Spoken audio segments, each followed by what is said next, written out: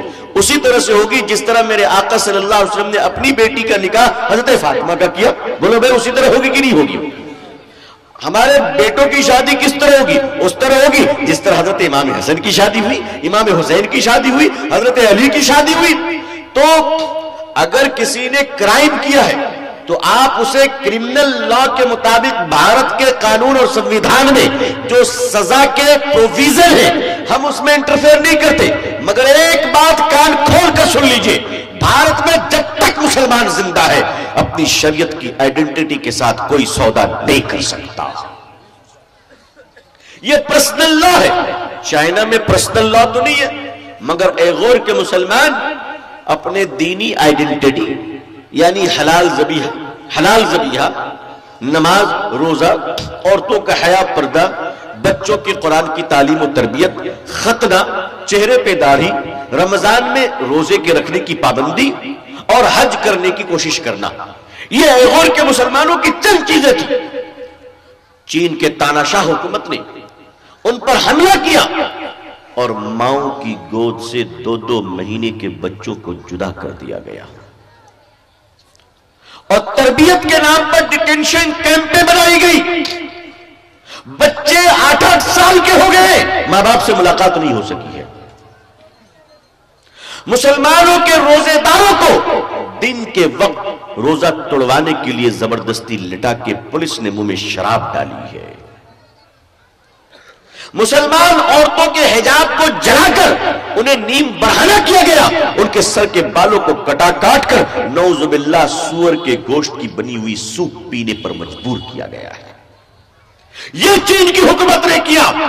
ہمیں تو پتہ ہی تھا کہ آج نہیں تو کل تم پر خدا کا عذاب آئے گا. ہمیں احساس تھا. حالانکہ چین میں بھی صحابی رسول پہنچے. گنزاؤ میری حاضری ہوئی ہے وہاں مزار پہ الحمدللہ. حضرت طارق بن زیاد رضی اللہ تعالیٰ عنہ چین کے گنزاؤ میں لیٹے ہوئے، وہاں کے جامع مسجد میں آپ کی قبر ہے.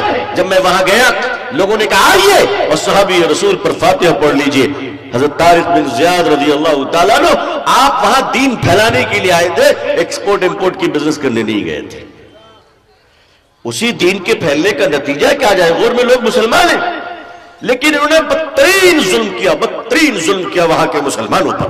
اور ایسا ظلم کیا کہ آج ان کے یہاں ایک بیماری پھیلی ہے، کرونا وائرس. ایک ڈیزیز ہے، متعدی مرض ہے. آپ کو پتہ ہے کیا ہو رہا ہے؟ کرونا وائرس کے ذریعے یہ ہو رہا ہے، انہوں نے چمگادڑ کا سوپ بنا کے پینا شروع کیا. جن کے حلال و حرام نہیں، میں اللہ کا شکر ادا کرتا ہوں کہ اللہ آپ کا بڑا کرم ہے کہ آپ نے اپنے پیارے حبیب صلی اللہ علیہ وسلم کے صدقے ہم گنہگاروں کو حلال رزق کھانا نصیب فرمایا. ورنہ پتہ نہیں ہم کہاں پڑے ہوتے. آج اسی ملک میں کچھ لوگ پیشاب پی رہے ہیں نعوذ باللہ. آج اسی ملک میں کچھ لوگ گوبر چاٹ رہے ہیں نعوذ باللہ. لیکن یہ قصور ہمارا ہے. جی یہاں مجرم میں اپنے آپ کو گردانتا ہوں. قیامت کے دن مسلمانوں اگر تم نے بھارت میں حجت کو تمام نہیں کیا تو قیامت کے دن تمہاری پکڑ ہو جائے گی. اس ملک کے لوگ دنیا میں جتنے غیر مسلم حضرات ہیں دنیا میں، ان سب سے اچھے غیر مسلم بھارت کے ہندو بھائی ہیں. بھارت کے ہندو بھائی ہیں. ہم نے ان تک ان کی امانت نہیں پہنچائی. ہم نے تو قرآن کو اپنی جاگیر سمجھ لیا. مسجد کے دروازوں تک ہمارے ہندو بھائی آتے ہیں شام کے وقت تیل اور پانی لے کر. آتے ہیں کہ نہیں آتے؟ آپ کے یہاں آتے ہیں؟ برسوں سے آتے ہیں. میں تو بچپن سے دیکھ رہا ہوں. کچھ ہمارے ہندو بھائی، کچھ ہماری بہنیں تیل اور پانی، نمک اور چینی لے کر دروازے پہ کھڑی رہتی ہیں. ان کا وشواس یہ ہے کہ مسلمان نماز پڑھ کے نکلے گا، دم کر دے گا تو میرا بیمار بیٹا اچھا ہو جائے گا. یہی وشواس ہے نا؟ بولیے. یہ دم کر دے گا تو میرا شوہر اچھا ہو جائے گا. آئے ہائے ہائے. میرے بزرگوں، آپ کی یہ حاجی پور ہے. غالباً 1-1.5 سال ہوئے ہمارے دوست تمہارے ساتھ جو پٹنے سے آئے وہ بھی ساتھ میں تھے ہمارے. میں مغرب کی نماز پڑھ کے مسجد سے نکلا. غالباً ہم موتیہاری کی طرف جا رہے تھے. میں نکلا تو مسجد کے دروازے پہ ایک دیکھیے میں تھوڑی دیر ہی بولتا ہوں، اگر آپ لوگ وقت لے لیں گے تو بڑا مشکل ہو جائے گا. میں بالکل وہ 1.5 گھنٹے کی سفارش ہو یا 2 گھنٹے کی، لیکن 1 گھنٹے میں آٹومیٹک کلوز ہو جاتی ہے. وہ سسٹم میرا بنا ہوا ہے. دعا کیجئے کہ اللہ کی توفیق سے کچھ باتیں کہہ کر چلا جاؤں. آج کل ہمارے یہاں ماشاءاللہ سبھی لوگ فوٹوگرافر بن گئے ہیں. اب تو کچھ لوگ تصویریں کھینچ کر جزاک اللہ بھی بولتے ہیں. تو جب مسجد سے نماز پڑھ کے نکلا مغرب کی، تو کیا دیکھتا ہوں کہ بالکل دروازے سے سٹ کر ایک بوڑھی جو ہماری چاچی کی عمر کی ہوگی، پھوپھی کی عمر کی ہوگی، آنچل گھونگھٹ ٹانے ہوئے، بڑے میلے کچیلے کپڑے میں چہرے کو چھپائے ہوئے، کپکپاتی ہاتھوں سے تیل اور پانی لے کر کھڑی ہے.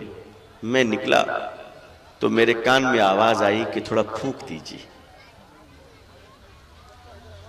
مجھے جو اللہ نے توفیق دی، کم پڑھا لکھا آدمی ہوں، کچھ پڑھا اور پڑھ کے پھونک دیا.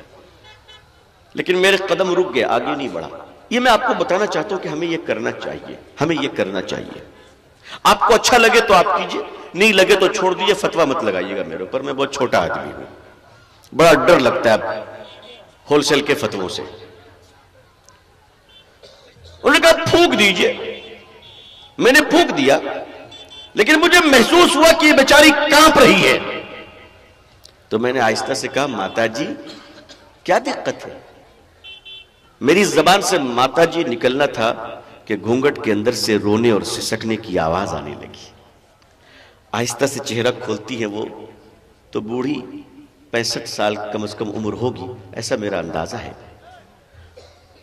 تو میں نے پوچھا ماتا جی کیا دقت ہے، کون بیمار ہے؟ تو کہنے لگی میرے پتی بیمار ہیں، میرے بچوں نے ہمارا ساتھ چھوڑ دیا ہے.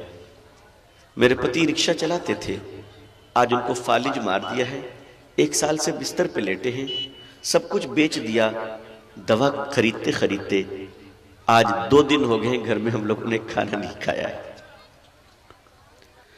اب ہمارے پاس پیسے نہیں ہیں، میں یہ پانی دم کرا کر اپنے پتی کو دوں گی تاکہ وہ اچھے ہو جائیں. ہم نے کہا آپ کا گھر کہاں ہے؟ کہا مسجد کے قریب ہے. ہائے ہائے، مسجد کے قریب ہمارے بھائی رہتے ہیں، 2 دن سے کھائے نہیں، ہمیں خبر تک نہیں ہے، ہمیں خبر تک نہیں ہے. میں نے کہا رکیے، اللہ نے جو توفیق دی وہ نکالا، ہمارے دوستوں نے بھی نکالا، کچھ پیسے ان کو دیے. ہم نے کہا پہلے تو آپ کھانا کھائیے ماتا جی، پہلے آپ کھانا کھائیے. اس کے بعد وہاں کچھ ذمہ دار لوگ کھڑے تھے، ہم نے ان کو بلایا. میں نے کہا دیکھو میں تو مسافر ہوں، چلا جاؤں گا، قیامت کے دن تم خدا کو کیا جواب دو گے؟ ہم لوگ برسوں سے مسجد میں کھڑے ہونے والوں کے لیے پانی میں دم کرتے آگے بڑھ جاتے. ارے کبھی آگے بڑھ کے پوچھا بھی کہ بھائی اس کے آگے بھی کوئی ضرورت ہے تو بتاؤ نہ ہمیں، بتاؤ نہ ہمیں. قیامت کے دن اگر خدا ہم سے پوچھ لے میرے بندے، دیکھو آقا صلی اللہ علیہ وسلم نے ارشاد فرمایا الخلق عیال اللہ، یہ جتنے خلق ہیں یہ سب اللہ کے عیال ہیں. قیامت کے دن اگر پوچھ لیا کہ یہ شرما جی، یہ ورما جی، یہ پٹیل جی، یہ سارے لوگ ہمارے گاؤں کے اپنے پانی پڑھوانے کے لیے مسجد کے دروازے پہ کھڑے رہتے تھے، مسلمانوں تم نے اندر کیوں نہیں بلایا؟ اندر کیوں نہیں بلایا؟ تم اندر بلاتے، ان کو بٹھاتے، ان کو گلے لگاتے، لیکن نہیں، تم نے ان کو دور سمجھا. میں اسی جنوری کے مہینے کی 28 تاریخ کو مہاراشٹرا کے بیڑ کے جامع مسجد میں بیٹھا ہوا تھا. 200-250 اکابر علماء بیٹھے تھے جن سے مجھے کچھ بات کرنی تھی. بیڑ کی جامع مسجد، وہاں بیٹھا ہوا تھا. اچانک مجھے خبر ملی کہ بیڑ ضلع کے شیو سینا پارٹی کے صدر، ضلع کے صدر مسٹر سنیل ڈانڈے، جو وہاں کے 3 مرتبہ ایم ایل اے رہ چکے ودھائک، وہ مجھ سے ملنے کے لیے باہر کھڑے. وہ کہہ رہے ہمیں گرو جی سے ملنا ہے. میں نے کہا موقع بہت اچھا ہے، ان کو اندر لے کر آؤں گا، ان کو اندر لے کر. ان کو یقین نہیں ہو رہا ہے کہ علماء ان کو اندر بلا رہے. وہ پہلے تو سٹپٹائے، کہا کہ میں ہندو آ سکتا ہوں. کہا تم اللہ کے بندے ہو، اللہ کے گھر میں کیوں نہیں آ سکتے؟ ارے تم جس کے بندے ہو اسی کا گھر ہے، میرا گھر تھوڑی نا. کیوں بھائی، یہ میرا گھر تھوڑی نا ہے، آؤ اندر آؤ. جب سنیل ڈانڈے جی اندر تشریف لائے، ہم نے ان کو محراب کے پاس میں بٹھایا اور بیٹھتے ہی وہ کہنے لگے کہ میں 3 بار ایم ایل اے رہا ہوں، زندگی میں پہلی بار مسجد کے اندر آیا ہوں، پہلی بار، اور آپ کی وجہ سے آیا اور پھر ہمارے علماء نے ان کو بڑی عزت کی، تکریم کی، پانی بڑھایا. وہ اتنے خوش ہوئے کہ انہوں نے مجھ سے برجستہ مسجد میں بیٹھ کر کہا کہ آپ میرے ہاتھ کو انہوں نے اپنے سر پہ لیا، کہا آشیرواد دے دیجئے کہ میرا ہردے آج پریورتن ہو گیا ہے. میں بہت کٹر تھا، مسلمانوں کو غلط سمجھتا تھا، آج میں مسلمانوں کو اپنے سے اچھا سمجھتا ہوں اور خدا کے گھر میں وعدہ کرتا ہوں کہ اب جو میری زندگی بچی ہے وہ مسلم کے سوا کے لیے وقف ہے. بالکل. نعرہ تکبیر، انقلاب زندہ باد، انقلاب زندہ باد، امیر شریعت مولانا ولی رحمانی صاحب زندہ باد، مولانا ابو طالب رحمانی صاحب زندہ باد، مفتی توحید صاحب مزاری زندہ باد، ہمارے امیل ڈاکٹر اظہار صاحب زندہ باد، تمام سامعین زندہ باد، تمام علماء کرام زندہ باد، بالخصوص مولانا ولی رحمانی صاحب زندہ باد، مولانا ابو طالب رحمانی صاحب زندہ باد. اس کام میں ہم نے کوئی پیسے خرچ نہیں کیے، کوئی پیسے خرچ نہیں کیے. مسلمانوں، تمہیں اس ملک کا دل جیتنا ہے تو جیت لو، ورنہ یاد رکھو کوئی پارٹی، کوئی حکومت آپ کو بچا نہیں پائے گی. صاف صاف کہو. میں نے اس سے پہلے بھی کہا ہے، اس ملک کی پولیٹیکل پارٹیاں تبھی تک سیکولر ہے جب تک آپ مضبوط ہیں. جس دن آپ کمزور ہو جائیں گے 1 منٹ نہیں لگے گا کمیونل بننے میں. جس دن آپ کمزور، سیکولرزم ختم. جس دن آپ مضبوط، اس دن تو امیت شاہ صاحب بھی انشاءاللہ سیکولر بن جائیں گے. آپ مضبوط تو بنے آپ اپنے آپ کو، لیکن مضبوط کیا دبنگئی؟ میرے پاس اتنا کھیت ہے، میرے پاس اتنا مکان ہے، اہنکار گھمنڈ کی بولیاں. ہمارے دروازے پہ تو نوکر بیٹھا رہتا ہے. خدا سے ڈرو، ورنہ وہ وقت آئے گا کہ نوکر اندر ہوگا، تم ان کے دروازے پہ بیٹھے ہوگے. اللہ سے ڈرو، اپنی چودھراہٹ پہ ناز مت کرو، زمین جائیداد پہ ناز مت کرو، اپنی دولت پہ ناز مت کرو، اپنی اولاد پہ ناز مت کرو. اگر ناز کرنا ہے تو محمد مصطفیٰ کی سنت پہ ناز کرو صلی اللہ علیہ وسلم. مسجد کے دروازے تک لوگ آتے ہیں. اس ملک میں آج جو اتنی نفرت پھیلا دی گئی، ہم لوگ کہتے ہیں نا کہ پولرائزیشن بہت زیادہ ہو گیا. یہ پولیٹیکل ورڈ ہے، یہ جو ہے یہ پولیٹیکل ورڈ ہے کہ پولرائزیشن بہت زیادہ ہو گیا. آئی ڈونٹ بلیو، میں وشواس نہیں رکھتا پولرائزیشن پر. میں مائنورٹی میجورٹی کے فرق پر پولرائزیشن کے کنسپٹ کو ایکسپٹ نہیں کرتا ہوں. میں پریکٹیکلی دلیل کی روشنی میں ریجیکٹ کرتا ہوں اسے. عزیزان ملت، اس ملک میں جو 80% ہمارے برادران وطن ہیں، ہندو بھائی، دلت بھائی، سکھ بھائی، عیسائی بھائی، کرسچن، پارسی، جین ہیں، یہ سارے لوگ، آپ مجھے بتائیے ہمارے پڑوسی ہے کہ نہیں ہے؟ یہ ہمارے پڑوسی ہے کہ نہیں؟ پڑوسی ہے. دلت بھائی، بہوجن سماج کے لوگ، مول نواسی ہمارے پڑوسی ہے کہ نہیں؟ یہ ہمارا پڑوسی ہے. اگر گھر کے بغل میں ایک پاسی رہتا ہے تو وہ ہمارا پڑوسی ہے کہ نہیں ہے؟ پڑوسی ہے. نبی کریم صلی اللہ علیہ وسلم نے کیا فرمایا پڑوسیوں کے بارے میں؟ کہ تمہارا پڑوسی کا تم پر حق ہے، تم ان کے ساتھ اچھا سلوک کرو. مسلمان نہیں فرمایا، مسلمان نہیں فرمایا. پڑوسی چاہے کوئی بھی ہو، مسلمانوں ہمارے نبی کا حکم ہے کہ ہم ان کے ساتھ اچھا سلوک کریں. اچھے سلوک سے مراد یہ ہے کہ اگر ہمارے گھر میں کھانا ہے اور ان کے گھر میں نہیں تو کھانا بھیجو، اور ہے تو بھی بھیجو، ہے تو بھی بھیجو، ان کی عزت کا احترام کرتے ہوئے بھیجو. اگر وہ ہمارا پکا ہوا کھانا اپنے کسی وجہ کر نہیں لے سکتے تو ہم ان کو گفٹ بھیجے، پھل بھیجے، کیلا بھیجے، آم کے سیزن میں آم بھیجے. دقت کیا ہے؟ بھارت کے اندر وہ ماحول ہونا ہے. اس ماحول میں آپ ان کے ساتھ بزنس کرتے کہ نہیں کرتے؟ آپ ریٹیل کی دکان مہاجن آپ کے کون ہیں؟ ہمارے ہندو بھائی ہیں. آپ چائے بیچتے ہیں، پتی کہاں سے لاتے ہیں؟ آپ کوئلہ کہاں سے لاتے ہیں؟ آپ چینی کہاں سے لاتے ہیں؟ آپ دودھ کہاں سے لاتے ہیں؟ ہمارا کوئی جادو بھائی آپ کو دودھ دے رہا ہے. تو ہمارا ریلیشن اس دیش کے ہندو بھائیوں کے ساتھ گہرا ہے. اس کے باوجود ہم ایک خدا کو مانتے ہیں اور ہماری نااہلی کی وجہ سے وہ 3 کروڑ خداؤں تک پہنچ گئے. ہم ان کے سامنے ایک خدا کا تعارف نہیں کرا سکے، ایک خدا کا تعارف نہیں کرا سکے. اور 3 کروڑ خدا کو ماننے والے آج ایک ہو گئے. ایک خدا کو ماننے والا بریلوی دیوبندی میں بڑا ہوا ہے. ابھی تک کافر ہی بنا رہے ہیں، جیب میں کفر کا فتویٰ لیے ٹہلتے رہتے ہیں. جس کی بات سمجھ میں نہیں ہے کافر کافر کافر کافر. ارے بھائی یہ اسلام ہے, تمہارے ابا جان کی جاگیر نہیں ہے. ایسا لگتا ہے کہ سب کافر ہے, اکیلا جنت میں جا کے ڈھولک بجائے گا. ارے وہاں کرو گے کیا؟ اکیلے تو ہمارے ابا حضرت آدم علیہ السلام کا بھی دل نہیں لگا, تم آخر اکیلے وہاں کیا کرو گے؟ حضرت خواجہ اجمیری رحمت اللہ علیہ بھارت کیوں آئے تھے؟ انہوں نے دین پھیلایا اور کفر کو اسلام میں تبدیل کیا. اپنے ان بزرگوں کی سنت کو زندہ کرو اور سنو مسلک کے پہلوانوں, اب مسلک کی بنیاد پر امت کو لڑانا بند کرو, ورنہ اب وقت آ گیا ہے کہ امت کو لڑانے والوں اور بات بات پر کفر کا فتویٰ بانٹنے والوں, اب ان طبقے کا سوشل بائیکاٹ کرنا ضروری ہو گیا ہے, اس ملک کو بچانے کے لیے اور ملک کی ملت کو بچانے کے لیے. آج اس ملک کے ماحول کو بدلنے کے لیے ہمیں جو قدم اٹھانے, وہ پہلا قدم یہ ہے کہ دنیا کا سب سے خوبصورت پودا لگائیے.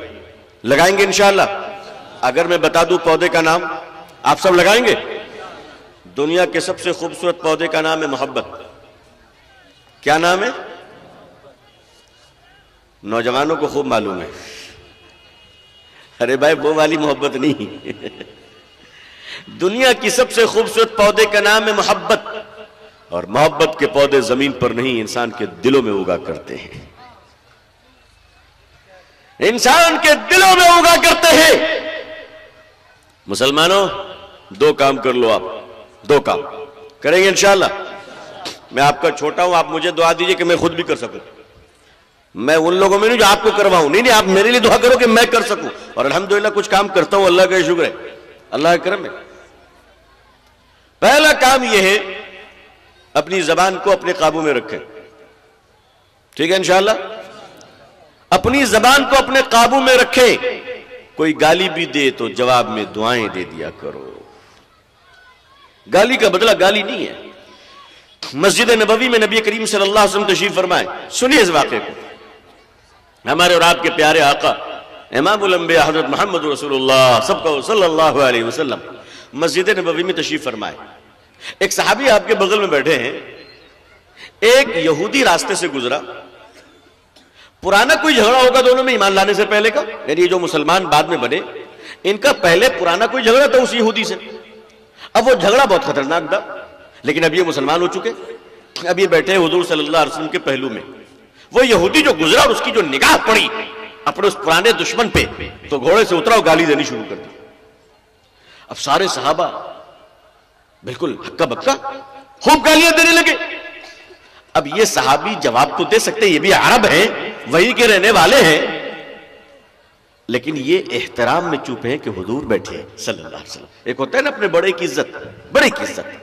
آج کل تو لوگ دعا کیجئے کہ اپنے باپ کی عزت کر لے, باپ کی عزت کر لے.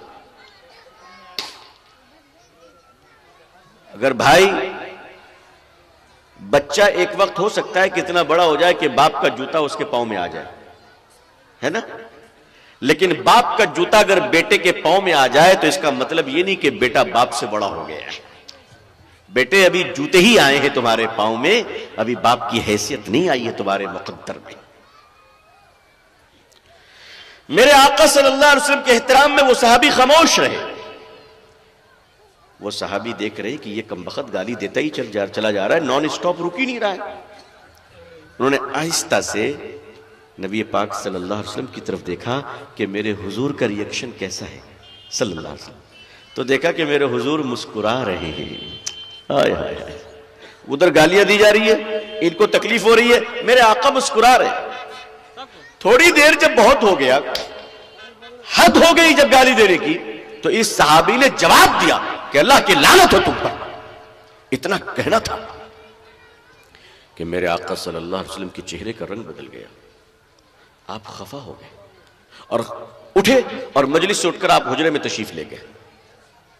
اب یہ صحابی کے تو ہاتھ پاؤں پھول گئے کہ یا اللہ میں نے کیا کر دیا, میرے رسول مجھ سے ناراض ہو گئے صلی اللہ علیہ وسلم. اگر حضور ناراض ہو گئے تو اللہ ناراض ہو گیا, اور اللہ ناراض ہوا تو میرا بیڑا غرق ہو جائے گا. اب ہم کریں تو کیا کریں. تھوڑی دیر کے بعد نبی پاک صلی اللہ علیہ وسلم جب باہر تشریف لائے تو صحابی گر گرانے لگے. معافی مانگنے لگے کہ یا رسول اللہ صلی اللہ علیہ وسلم مجھ سے گستاخی ہو گئی، مجھے معاف کر دیجئے، آپ معاف نہیں کریں گے تو اللہ بھی معاف نہیں کرے گا۔ میرے آقا صلی اللہ علیہ وسلم نے تسلی دی اور فرمایا کہ پتہ ہے تمہیں کیا ہوا تھا اس وقت؟ فرمایا کیا ہوا؟ کہا جب تک تم خاموش تھے اور وہ دشمن تمہیں گالیاں دے رہا تھا، اللہ نے اپنے ایک فرشتے کو بھیجا تھا تمہاری طرف سے جواب دینے کے لیے۔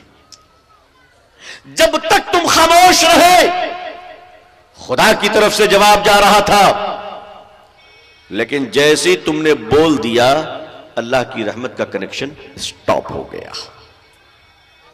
فرشتہ چلا گیا کہ نہیں اب نہیں بولوں گا، تو نے زبان کھول دی۔ مسلمانوں بلا ضرورت اپنی زبان کا استعمال مت کرو ورنہ خدا کی رحمت لوٹ جائے گی۔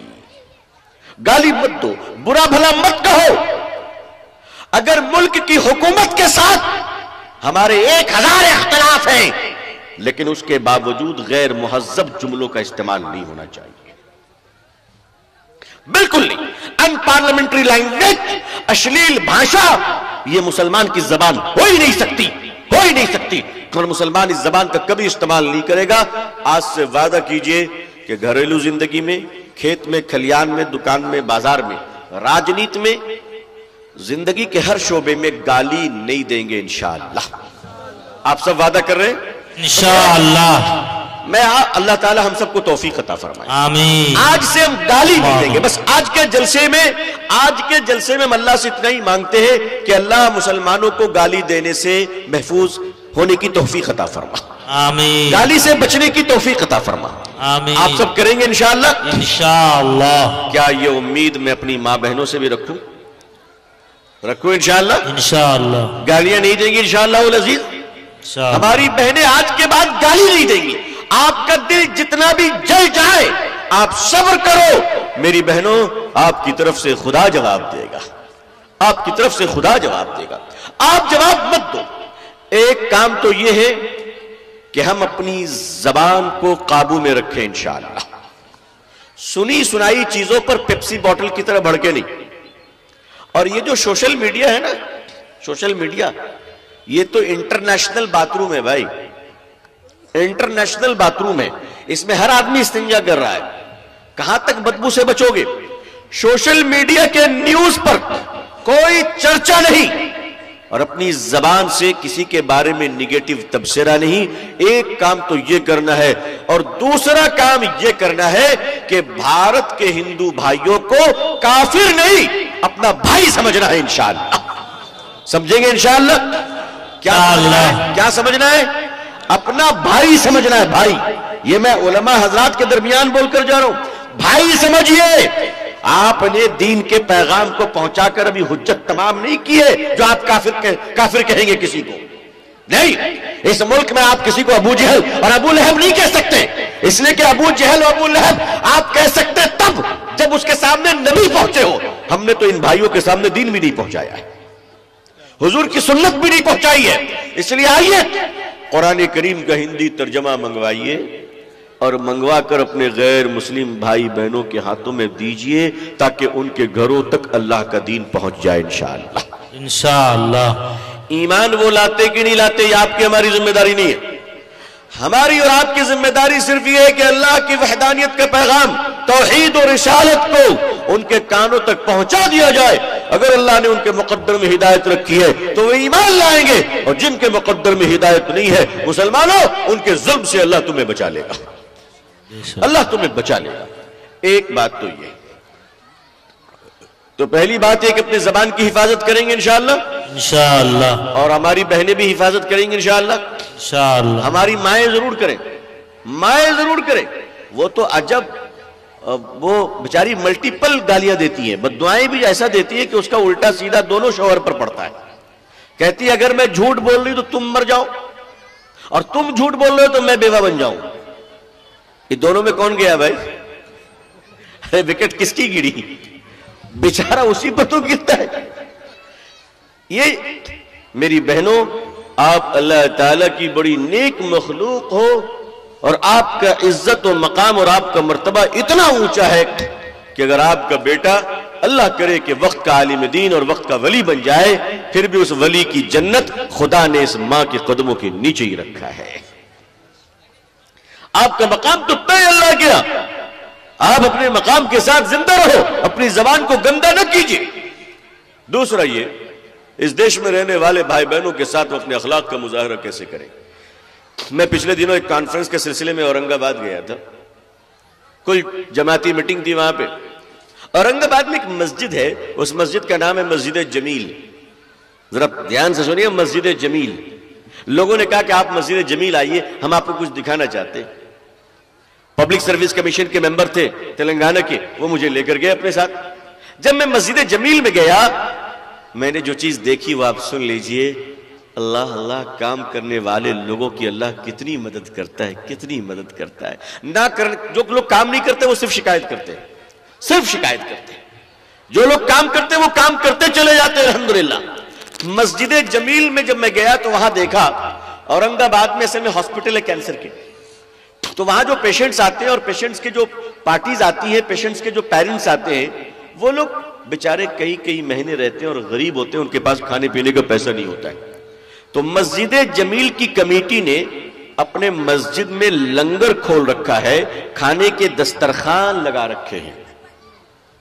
اور وہ دسترخوان کیا ہے سنیے، اس مسجد جمیل میں ایک بورڈ لگا ہے کہ ہمارے یہاں صبح 7 یا 8 بجے سے دسترخوان شروع ہوتا ہے رات کے 10 یا 9 بجے تک۔ آپ سوچئے ڈیوریشن دیکھیے آپ کا، یہ دسترخوان بچھا رہے گا، جو چاہے آ کے کھانا کھائے، جو چاہے۔ اور آگے کیا لکھا ہے پتہ ہے؟ کھانا کھاؤ اور ٹفن میں لے کر بھی جاؤ، تاکہ ہاسپٹل میں جو لوگ ہیں ان کو بھی کھلا سکو۔ جب میں مسجد جمیل پہنچا تو ہمارے 2 ہندو بھائی مسجد میں بیٹھ کر کھانا کھا رہے تھے۔ جی مسجد میں، الگ نہیں، مسجد میں دسترخوان لگا تھا عشاء کے بعد۔ 2 ہندو بھائی، غالباً مغرب کے بعد کا وقت تھا۔ ایک سنیل بھائی، اس پر ہمارا باضابطہ انٹرویو بھی ہے اس پر، ایک سنیل بھائی اور ایک نام میں بھول رہا ہوں۔ میں ان دونوں بھائیوں کے بیچ میں بیٹھا اور وہ لوگ ویجیٹیرین تیار کرتے تاکہ سب لوگ کھا سکیں، کدو دال وغیرہ دے کر، اور وہ پیٹ بھر کر کھانا کھا رہے ہیں۔ میں نے پوچھا سنیل بھائی کیسا لگ رہا ہے؟ کہا صاحب مالک کا کرم ہے، بہت شانتی ملتی ہے، ہم اپنے ابا کا علاج کروا رہے ہیں، کھانے کی ہم کو چنتا نہیں، یہاں ہم کھا لیتے ہیں۔ ہم نے کہا بھائی لوگ کتنے لوگ کھاتے ہیں؟ کہا روزانہ مسجد جمیل میں 800 لوگ کھانا کھاتے ہیں، ایوری ڈے، ایوری ڈے۔ عورتوں کے دسترخوان لگے، اور آگے سنیے، کہا رہنے کی جگہ نہ ہو تو یا سونے کی جگہ بھی آ کے آرام کرو۔ تو میں نے کہا بھائی یہ جو لنگر چل رہا ہے پچھلے 7-8 سالوں سے، اس میں تو پیسے بہت لگتے ہیں، 800 لوگوں کے، خرچہ کہاں سے آتا ہے؟ آئے ہائے، انہوں نے جو مجھے بتایا، اللہ اکبر، انہوں نے کہا کہ صاحب آج تک ہم کو چندہ مانگنا نہیں پڑا، آج تک چندہ نہیں۔ میں نے کہا پھر ہوا کیا؟ کہا چاول ختم ہونے سے پہلے کوئی ٹرک آ جاتی ہے اور کہتے صاحب 1 ٹرک چاول ہے، کس نے بھیجا؟ کہا وہ چھوڑیے نا، آیا ہے رکھ لیجئے۔ کہا ایک دن کی بات ہے کہ رات میں مرچی ختم ہو گئی، دکانیں بھی بند، صبح مرچی چاہیے۔ کہا صبح میں کھانا کیسے تیار ہوگا؟ کیونکہ فجر سے پہلے کھانا شروع ہوتا ہے۔ کہا رات کے 2 بجے ایک ٹھیلا آیا اور اس نے دستک دی کہ بھائی وہ کہاں ہے آپ لوگ؟ مرچی آئی ہوئی ہے، ذرا لے لیجیے۔ اللہ اکبر، میرے بھائی رازق اللہ ہے، تم دسترخوان لگاؤ گے، خدا اپنے مخلوق کی روزی تمہارے دسترخوان پہ بھیج دے گا۔ دل بڑا کرو، دل بڑا کرو، چھوٹا دل رکھ کر کب تک چلو گے؟ کب تک چلو گے؟ دل کو بڑا کر لو۔ آئیے اپنی مسجدوں کے باہر ہم ٹھنڈے پانی کے مشروب کیوں نہیں لگاتے؟ سرکاری اسپتال میں جا کر داڑھی ٹوپی کے ساتھ کھانا تقسیم کیوں نہیں کرتے؟ یہ کام مارواڑی کرے، یہ کام گجراتی کرے، یہ کام سکھ کرے، اور ہم صرف بھاشن دیتے رہیں، تقریریں کرتے رہیں۔ مانوتا کا سندیش، اور ایک چاکلیٹ بھی دیا نہیں جا سکتا ہم سے۔ مانوتا کا سندیش۔ میں نے ایک جگہ آنکھوں سے واقعہ دیکھا، آپ حضرات بھی سن لیجئے۔ میں تقریر کر رہا تھا، پانی پلاؤ لوگوں پہ نعرے لگ رہے تھے، مگر ایک صاحب اپنی بوتل کو کس کے پکڑے ہوئے تھے۔ اور میں تقریر کرتے کرتے دیکھ رہا ہوں بغل والا بیچارہ بوتل مانگ رہا ہے، نہیں تو میری بوتل ہے۔ صاحب جو مجلس میں بیٹھ کر اپنے بھائی کو ایک گھونٹ پانی نہ پلا سکے، وہ قوم اس ملک میں دین کی دعوت کا کام کیسے کرے گا؟ ہم تو ان اسلاف کی اولاد ہیں جنہوں نے جنگ کے میدان میں زخمی ہو کر کہا پانی، اور بھتیجا جب پانی لے کر پہنچتا ہے تو فرماتے بیٹا پڑوس سے آواز آ رہی ہے، پہلے اس کو پلا دے، میری فکر نہ کر۔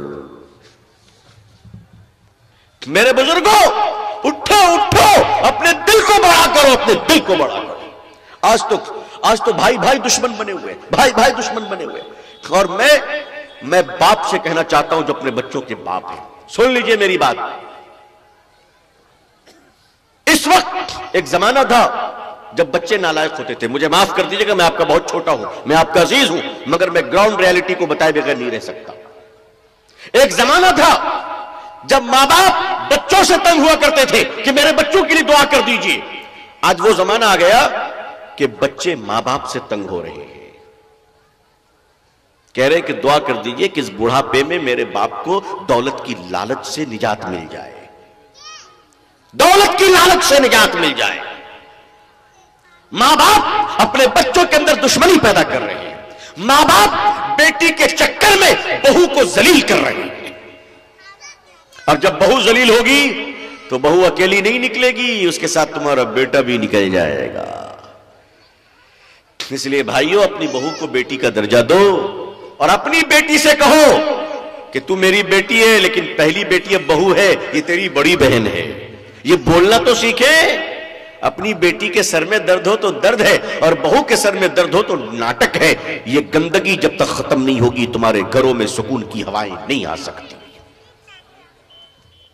تعویذ لٹکانے سے سکون مل جاتی تو عامل صاحب اپنی بیوی سے کیوں ڈرتے رہتے ہیں؟ عامل صاحب ایک تعویذ لکھ کر اپنی بیوی کو نہیں ڈال دیتے؟ جو بیوی فون کرتی ہے کہ 50 روپے بھی جلدی بھیجو، انڈا لینا، کہا بیگم بس تعویذ بیچ کے آ رہا ہوں، ایک تعویذ وہی بھیج دیتے، پھوکا ہوا پانی۔ عزیزان ملت، تعویذ کی جگہ پر مناسب ہے، مگر تدبیر کی جگہ پر تعویذ نہیں، اور کام کی جگہ پر دعا نہیں۔ کام کرو، کام کے ارادے کرو، پھر دعا مانگو، تدبیر اختیار کرو، پھر خدا سے مانگو، دیکھو اللہ کی رحمت کیسے نازل ہوتی ہے۔ پہلے کمانے کے لیے گھر سے باہر تو نکلو، پھر اللہ سے کہو کہ اللہ مجھے روزی دو، اللہ مجھے روزی دے، آپ کو قدم قدم پر آسانی سے روزی مل جائے گی انشاءاللہ۔ میں اپنے ماں بہن سے کہنا چاہتا ہوں، میری بہنوں، جب آپ کے گھر کے مرد گھر سے باہر نکلیں، بیٹا، داماد، بھائی، باپ، گھر سے شوہر جب گھر سے باہر نکلے تو آپ 5 منٹ یکسوئی کے ساتھ 5 منٹ یکسوئی کے ساتھ ایک کونے میں بیٹھ جاؤ۔ آپ پاک ہو ناپاک ہو مسئلہ یہ نہیں ہے، کوئی مسئلہ نہیں، آپ کونے میں بیٹھ جاؤ۔ کب؟ جب گھر سے مرد باہر کمانے کے لیے نکل جائے، یا شوہر نکل جائے، یا کسی کام سے نکلے، کوئی ضروری نہیں کمانے کے لیے، تو آپ 5 منٹ کونے میں بیٹھ جاؤ اور بیٹھ کر یہ دعا کرو کہ اللہ میرے گھر کے ذمہ دار باہر نکلے ہیں، تو ان کے ایمان، جان مال، عزت و آبرو کی حفاظت فرما۔ آپ اتنی دعا کریں انشاءاللہ آپ کے گھروں کی غریبی دور ہو جائے گی، مالداری آئے گی، برکت آئے گی انشاءاللہ۔ کریں گے انشاءاللہ؟ برادران وطن سے محبت کریں گے انشاءاللہ العزیز، اور اپنی زبان کو قابو میں رکھیں۔ اللہ آپ سب کو سلامت رکھے۔ میں آتے وقت سوچ رہا تھا کہ میں کہاں جا رہا ہوں، آنے کے بعد لگا کہ نہیں، بہت اچھی جگہ آیا ہوں ماشاءاللہ۔ آپ لوگوں کی زیارت ہو گئی، آپ لوگوں کی دعائیں مل گئی، ہمارے لیے دعا کریں گے انشاءاللہ۔ اللہ آپ سب کو خوش رکھے، جزائے خیر عطا فرمائے۔ اللہ پوری دنیا میں ہم سب کو اسلام کی عزت دیکھنا نصیب فرمائے۔ اقوام عالم اور اہل ہندوستان کے دلوں میں اللہ اسلام کے لیے اور مسلمانوں کے لیے جذبہ محبت و احترام پیدا فرمائے۔ اللہ بھارت میں امن و شانتی عطا فرمائے۔ بھارت میں رہنے والے تمام دلت، مسلم، ہندو، سکھ، عیسائی کے درمیان بھائی چارگی اور محبت عطا فرمائے۔ اللہ ہمیں اور آپ کو اور ہم سب کے اہل و عیال کو اور پوری دنیا کے مسلمانوں کو اور مسلمانوں کی نسلوں کو عزت، عافیت، سلامتی، خیر اور خوشحالی کے ساتھ اسلام پہ زندگی، ایمان پر خاتمہ نصیب فرمائے۔ آمین یا رب العالمین۔ آخر دعوانا الحمدللہ رب العالمین، والسلام علیکم ورحمۃ اللہ وبرکاتہ۔